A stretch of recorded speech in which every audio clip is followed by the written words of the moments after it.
So we'll start with the second and the most important part of attitude change, that is cognitive dissonance theory, that was given by Leon Festinger. This is also known as Festinger's theory of attitude change as well. Now the word dissonance means when there is a gap or a discrepancy between an attitude and a behavior, or maybe two beliefs which are contradictory with each other. So in the book it is given, say for example, I am spreading a campaign where I am proclaiming that smoking causes cancer. So this is a kind of a belief. Alright? On the other hand, when I see the behavior of my own self, I am a chain smoker. Please remember, this is in the context to the example that is given in the book. Alright? So this is one belief and a behavior that is contradictory, that is incompatible with the belief. This creates a state of dissonance. Now this dissonance state is very uncomfortable. Alright? So since this dissonance state is very uncomfortable, there is a certain necessity to alter or modify the existing either the belief or the behavior pattern. Alright? Two beliefs. Say for example, one belief can be women must be empowered. All women must be empowered. On the other hand, I believe my wife must take care of household chores. Alright? So see, these are the two contradictory beliefs. On one hand, I am believing that all women must be emancipated or must be empowered. Alright? They should be given all leverage and liberty and fraternity, everything. On the other hand, when it comes to my wife, I believe that no, she should remain cocooned within the four walls of our domestic chores. So this is a dissonant state. Now initially, I believe that if I hold on to this particular belief or principle, or if I hook onto this particular belief or attitude, I can bolster my self-esteem. So this is called induced compliance. This is called induced compliance. That means a kind of a compliance where I feel obligated to fulfill certain principles in order to either give regards to someone else or maybe to elevate my own self-regards and self-respect as well. Alright? So this is called induced. So this induced term, it can come from outside.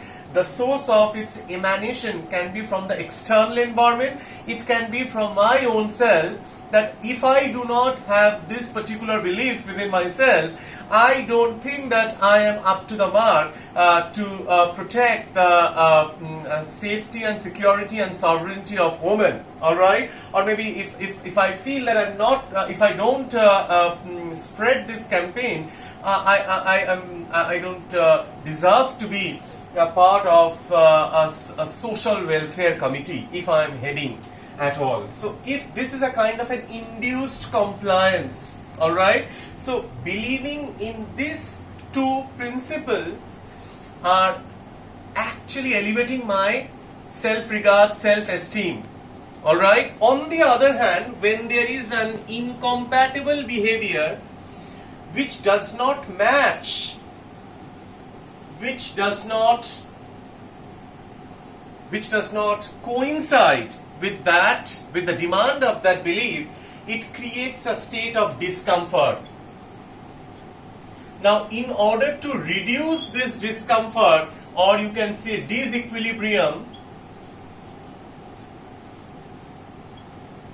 we engage in attitude change. So that means attitude change is basically, it is this process of attitude alteration or attitude molding gets accentuated, it gets mobilized in order to reduce this discomfort, all right, and to bring consonance, to bring a balanced state. All right, so this is the purpose of cognitive dissonance. Now, how this dissonant state can be altered and a consonant state or a compatible state can be invited?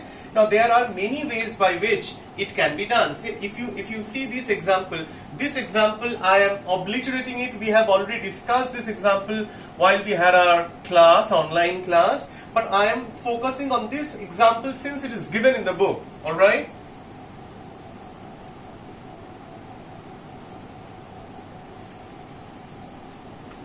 Say for example, either one part of the behavior or one part of the belief needs to be altered.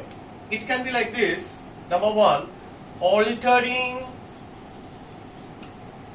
or modifying the belief. Say for example, smoking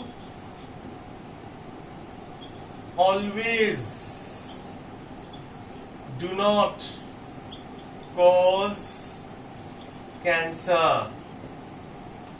All right, so that means one part of the belief is altered. On the other hand, something can be added as well. Something can be added or incorporated in order to reduce the dissonance as well. Okay, so say for example, since I follow a healthy lifestyle and dietary regime, possibility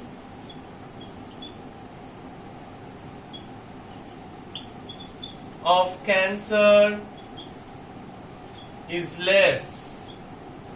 Okay, that means following a healthy lifestyle and dietary regime, this has been added in order to reduce the risk of cancer. All right. On the other hand, I can completely obliterate the importance of this particular concept of cancer. This is called trivialization. This is called trivialization. Trivialization is a kind of a discounting principle where I reduce the importance or significance of a specific belief or attitude that I hook on to. So say for example,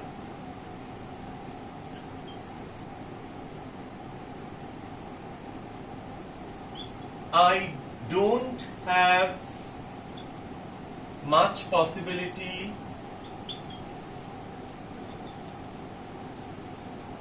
of developing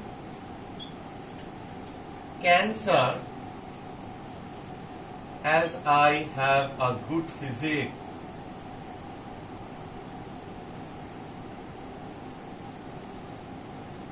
I don't have much possibility, or I don't have any possibility, or I have very less possibility.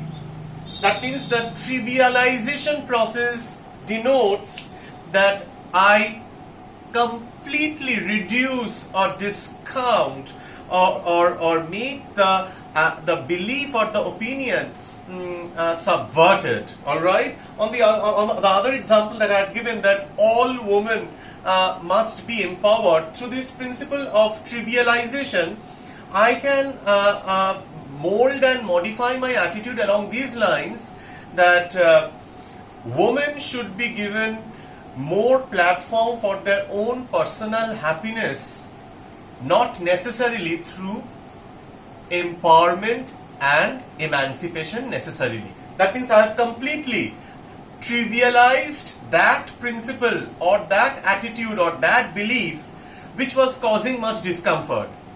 So since this dissonant state builds a negative effect, in order to get rid of this negative effect or of this dissonance, of this disequilibrium, we try to mold either one side of our belief or the other side of our action. So if we can able to bring certain consonance, say for example, in order to, so what will be a consonant attitude? In order to reduce the risk of cancer,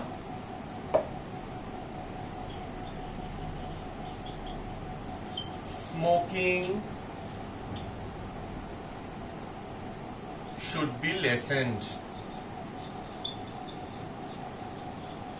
So that means smoking inevitably causes cancer is a very rigid belief which was creating a state of discomfort since I smoke.